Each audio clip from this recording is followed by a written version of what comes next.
Hi, xin chào tất cả các bạn. Hôm nay thì mình sẽ dạy các bạn cách làm slime với Arial nha. Đầu tiên thì mình sẽ đổ keo vào.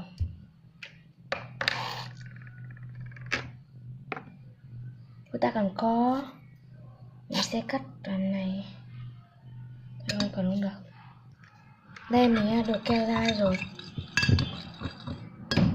Sau đó mình sẽ đổ nước nha. Lượng nước ít hơn là lượng hồ một nửa.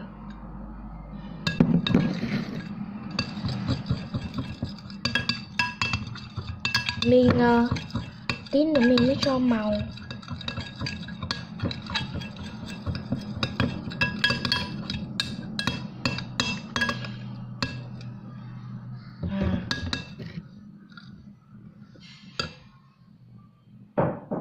Sau đó các bạn cho Arial vào.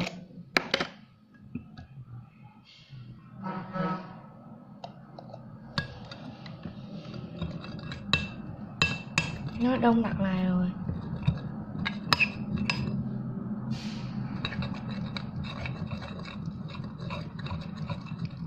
Đó, nhìn rất là đẹp.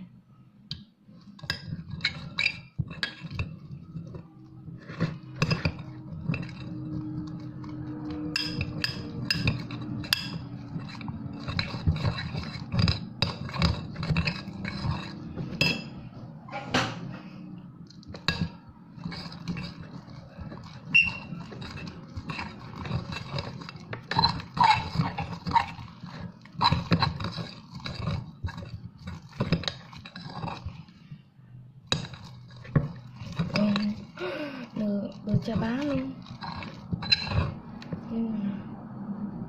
Nó quyện là như thế này đây các bạn.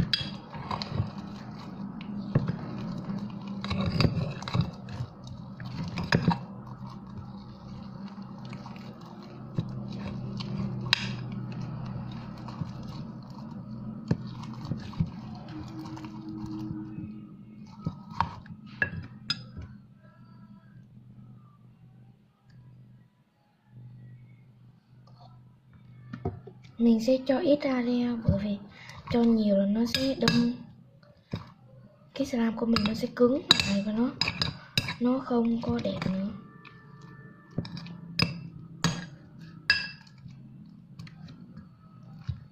Đấy, được rồi đó.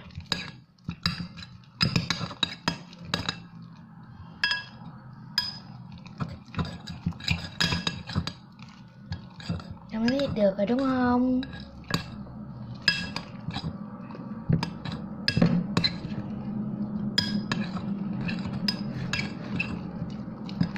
Nên bây giờ nó sẽ tách ra.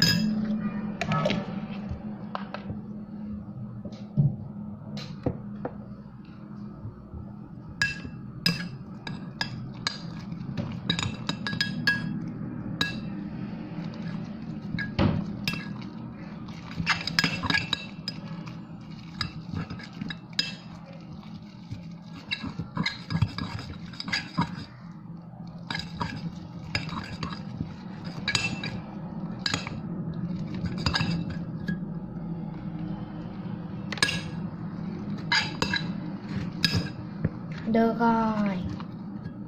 Nhưng mà để cho nó không dính bát nữa. Ok. Chào các bạn.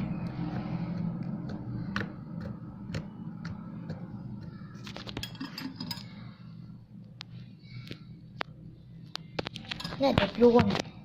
Đây mình sẽ cho các bạn xem. Quá đẹp. Bây giờ thì mình sẽ cho màu vào nhé. Mình sẽ chọn màu tím nhé. Mình sẽ lấy lọ màu nước này.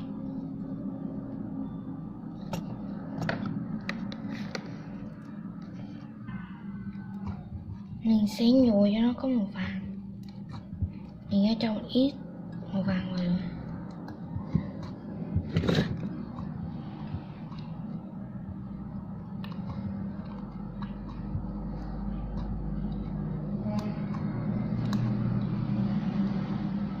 Nhìn ở ngoài thì sẽ thấy là màu bơ rất đẹp.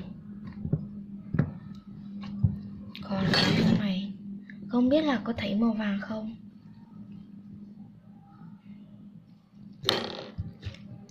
Cái này thì có thể thổi được bong bóng nhé. Mình sẽ thổi cho các bạn xem.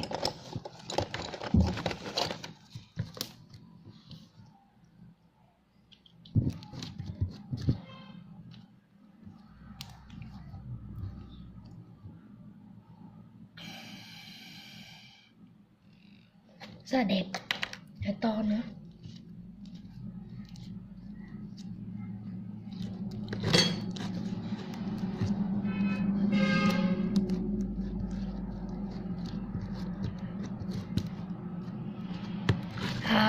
Đây là Ariel thì các bạn dùng màu xanh hay màu hồng cũng được nhé.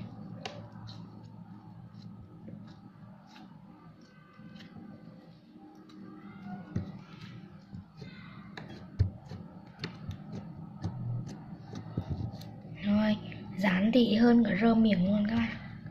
Và bây giờ thì xin chào và hẹn gặp lại các bạn nha. Bye bye.